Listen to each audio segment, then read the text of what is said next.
companies to have set up shop in Vietnam is Jonathan Charles. I had the opportunity to speak with company founder Jonathan Souter, who's been doing business in Vietnam since 2004.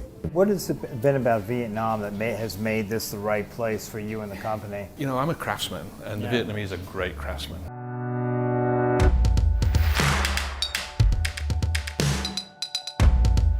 The eggshell is curved like that. If you sand through it, you reveal a circle. You reveal an oval as you sand through the shape of the eggshell. Unbelievable.